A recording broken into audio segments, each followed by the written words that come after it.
नमस्कार, आर्यन खबर पे आपका स्वागत है। मैं हूं दीपक प्रियदर्शी। बिहार में इस समय बेहद दिलचस्प राजनीति चल रही है और बिहार विधानसभा का चुनाव इस साल होने वाला है और जाहिर सी बात है कि ऐसे में तमाम जितने भी राजनीतिक दल हैं उनकी गतिविधि इस समय काफ़ी तेज है। लेकिन इस बीच में मुख्यमंत्री नीतीश कुमार इस समय बेहद चर्चा में है और चर्चा में इस मायने में कि पिछले कुछ दिनों से लगातार उनकी जो गतिविधि है उन गतिविधियों पर सवाल खड़े हो रहे हैं। गुरुवार को एक कार्यक्रम के दौरान राष्ट्रगान होते समय जिस तरह से मुख्यमंत्री नीतीश कुमार का की एक्टिविटी थी, उसके बाद से बिहार के सियासी गलियारे में हंगामा मचा हुआ है। आज दोनों सदन नहीं चला और तमाम विपक्षी दल जो है अब मुख्यमंत्री से इस्तीफे की मांग कर रहे हैं। आखिर क्या चल रहा है? बीजेपी इस पूरे मामले पर चुप क्यों है? आखिर क्यों बीजेपी कुछ नहीं बोल पा रही? इसी मुद्दे पे चर्चा करने के लिए हम लोग मौजूद हैं और हमारे साथ इस समय बिहार के वरिष्ठ पत्रकार श्री दीपक कोचगवे जी हैं। दीपक कोचगवे जी बिहार की राजनीति को बहुत बेहतर तरीके से समझते हैं, बेहद बारीकी से समझते हैं, हर गतिविधियों को वो छानते हैं। उनसे बात करते हैं। दीपक जी, बहुत बहुत स्वागत है आपका। दीपक जी, सबसे पहले पिछले आपने बहुत लंबे समय से नीतीश कुमार को देखा है और अभी इस समय नीतीश कुमार सबसे ज़्यादा चर्चा में है। आपने नीतीश कुमार को एकदम प्रारंभ से देखा है। जब से मैं पत्रकारिता कर रहा हूं, कम से कम 25 साल से तो मैं जान रहा हूं, बेहद मर्यादित, अनुशासन, नियम, कायदे, कानून, प्रोटोकॉल, ये तमाम चीज़ों को फॉलो करने वाले एक आइडियल माना जाता है नीतीश कुमार को हमेशा से लेकर आज तक। आज क्या हो गया? यही तो मैं सोच रहा हूँ। यही तो मैं सोच रहा हूँ और मंथन करता हूँ। ये तो वो नीतीश कुमार नहीं है। और वो नीतीश कुमार जो आपने भी बताया, मर्यादित और बहुत कम बोलने वाले, बहुत तौल कर बात करने वाले, और बिहार की राजनीति को जो समझते रहे नीतीश कुमार, और बहुत धीरे धीरे पैर बढ़ाते हुए बहुत शर्मीले नीतीश कुमार ने एक बहुत तेज तर्रार चीफ मिनिस्टर लालू प्रसाद यादव की शख्सियत को आधा कर दिया था और लगातार 20 साल से वो सरकार में है। अब जो नीतीश कुमार है, आखिर हो क्या गया है, ये समझ से बाहर है लोगों को। आम जनता भी ये बात कह रही है कि आखिर नीतीश कुमार को हो क्या गया है। जिस तरह की एक्टिविटीज हो रही है, जिस तरह से नीतीश कुमार बोल रहे हैं, और जिस तरह से सदन में आपने देखा, दोनों सदनों में जिस तरह से वो जोर जोर से बोल रहे हैं, कौन सा शब्द कहाँ रखना है वो भी नहीं समझ पा रहे हैं। आखिर कुछ बात है। देखिए, एक उम्र आ जाने के बाद ये बात सही है कि कुछ बायोलॉजिकल चेंजेज आती है, फिजिकल चेंजेज आती है, मेंटल चेंजेज उम्र होने के बाद आती है। मगर नीतीश कुमार, कल जो घटना हुई है वो तो बहुत, यानी जिसको कहते हैं सोचने वाली बात है। और उनके नीतीश कुमार की इस गतिविधि से डॉक पर आ गया है बीजेपी। बीजेपी को अब ये समझ में आ रहा है, सोचने पर मजबूर है कि क्या किया जाए और क्या नहीं किया जाए। क्योंकि वो देश धर्म धर्म देश भक्ति के पिच पर बैटिंग करने की आदत उन्होंने डाली हुई है। और अगर इस तरह की घटना लालू प्रसाद ने की होती या तेजस्वी ने, तो आज बीजेपी डाक बंगले चौराहे पर आ जाती और बहुत सारी बातें होती। तो नीतीश कुमार ने कल जो किया है, वो कोई देख कर करेगा कि नीतीश कुमार कहीं अपने आप में नहीं है। भले उनके लोग कह रहे हैं कि नीतीश, अशोक चौधरी ने उनकी बैटिंग की है, बहुत जबरदस्त बैटिंग की है, कि उन्होंने ये किया, उन्होंने वो किया, उन्होंने ऐसे किया, उससे ये बात दबने वाली है नहीं है। और बीजेपी के चुप होने का मतलब क्या है? क्या बीजेपी उनको डिफेंड नहीं कर रही है? क्या बीजेपी उनको प्रोटेक्ट नहीं करने के लिए नहीं आगे आई है? ये सवाल तो बहुत बड़ा है। और मुझे लगता है कि आने वाले चुनाव को देखते हुए बीजेपी कहीं ना कहीं ऐसी दांव खेल रही है, और इसको मौका भी मिल जा रहा है कि नीतीश कुमार को आगे करके कहना पड़े कि भाई, आपसे अब नहीं होगा। मैं आपको बता रहा हूँ।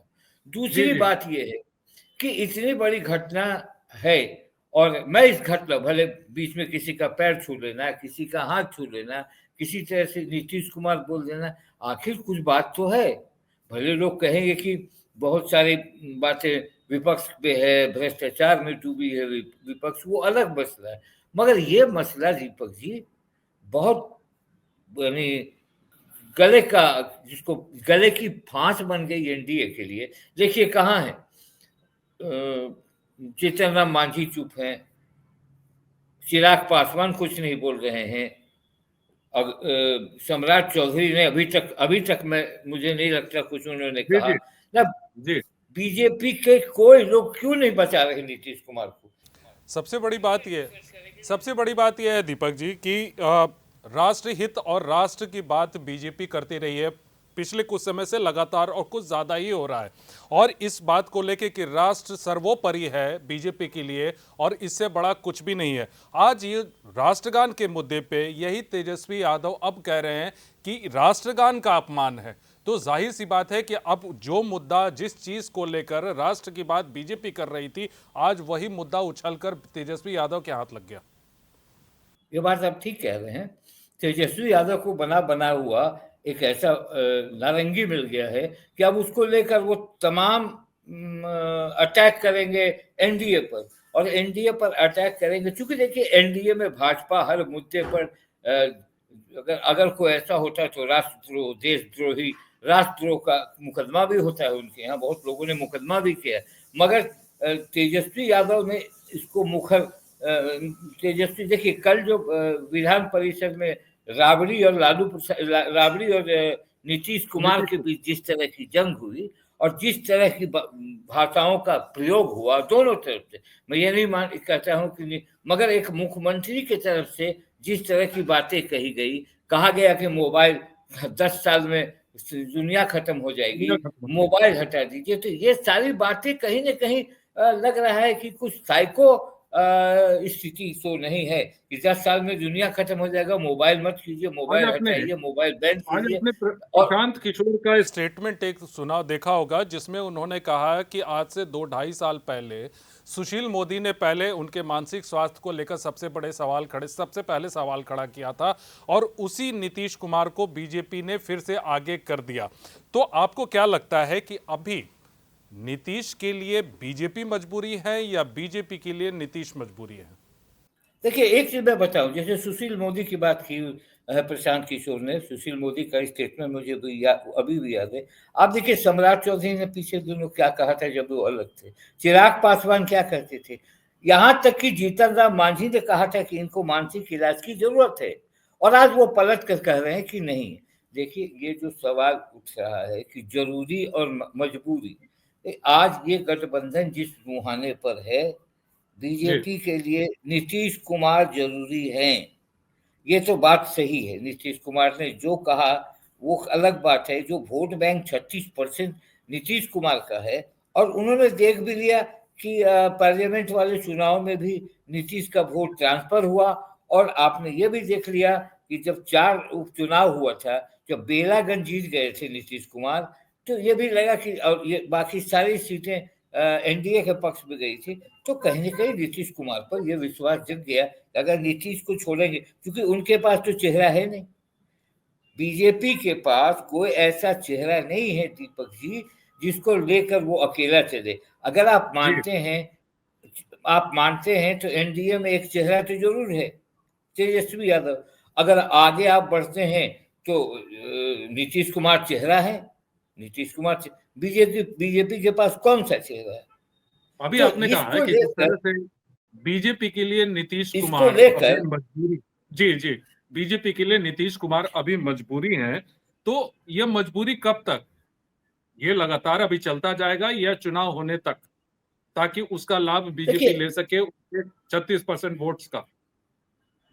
देखिए ये जो आपको लग रहा है कि नीतीश कुमार का जो मामला है चलता रहेगा अभी, ये इस तरह के मामलों को लेकर, हालांकि उन्होंने कह दिया है कि नीतीश के नेतृत्व में चुनाव होगा, अब ये नीतीश को सोचना होगा कि क्या वो आगे बढ़ जाएंगे, क्या वो अपने बेटे को उतारेंगे मैदान में। मगर इतना तय है दीपक जी कि अगर नीतीश साथ में आएंगे, बीजेपी हर हाल में आपने देखा चुनाव शुरू अभी 6 महीने बाकी है कि आरएसएस प्रमुख बिहार में आ गए, बागेश्वर धाम के बाबा बिहार में आ गए, उसके अलावा आपने देखा श्री श्री रविशंकर जी आ गए। इसके अलावा बहुत तरीके से गतिविधियां बीजेपी की बढ़ गई। बीजेपी हमेशा चाहेगी कि मैं पहला नंबर का पार्टी बनूं और मुझे बड़ी पार्टी नीतीश कुमार से बननी है और मैं ज्यादा सीट लेके तब मैं क्लेम करूंगा, तब मैं क्लेम कर सकता हूं कि मैं सरकार बनाऊंगा। राज्यपाल अपने है ही बीजेपी के। तो नीतीश कुमार की स्थिति मैं अभी भी कह रहा हूं। लोग कहें कि महाराष्ट्र बिहार नहीं है या बिहार में की राजनीति महाराष्ट्र से अलग है। देखिए कहीं ना कहीं नीतीश कुमार को अब बीजेपी नहीं बनने देगी। ये बात अब मैं कह रहा हूं कि 100% मैं मानता हूं अपने एक छोटे से अनुभव के अनुसार नीतीश कुमार को अब वो एक्सेप्ट नहीं करेंगे। वहां भी वही होगा जो फडणवीस और शिंदे का हुआ, जिस तरह से यानी एक अप एक डाउन, मुझे ये लगता है। और नीतीश कुमार और जनता दल यूनाइटेड के पास भी मजबूरी है कि अब वो किस खेमे के साथ जाए। अब नीतीश कुमार किसी भी तरह आरजेडी में नहीं जाना चाहेंगे, आरजेडी में जाएंगे भी नहीं, तो उनको किसी तरह से ये करना होगा। नीतीश कुमार को डर है अपने 12 सांसदों का, नीतीश कुमार को डर है अपने पार्टी को। आपको याद होगा इससे पहले जब नीतीश कुमार ने बीजेपी को छोड़ा था तो क्या कहा था कि मेरी पार्टी को तोड़ना चाहती थी बीजेपी, ये मुद्दा बना था और उसके नीतीश कुमार हट गए थे। तो कहीं ना कहीं नीतीश कुमार के कुछ लोग को अब सोचना चाहिए, समझना चाहिए कि आखिर नीतीश कुमार के बारे में इस तरह की बातें क्यों उठ रही हैं और नीतीश कुमार का एक्ट कैसे बीजेपी मजा मार रही है। मैं आपको सच्ची फ्रैंकली बता रहा हूँ, बीजेपी का शीर्ष नेतृत्व भी मजा मार रहा है कि नीतीश कुमार तो लग रहा है कि नहीं कुछ कर पाएंगे। उसके लिए खड़ा क्यों नहीं हुए? आज इतना बवाल हुआ है सदन में तो आप चुप हैं, खड़े क्यों नहीं? आपको खड़ा होना चाहिए था। बीजेपी को, एलजेपी को भी उनके साथ आना चाहिए था, जीतन राम मांझी को भी आना चाहिए। तो इसका मतलब है कि ये अलग अकेला मामला बन गया जनता दल यूनाइटेड का।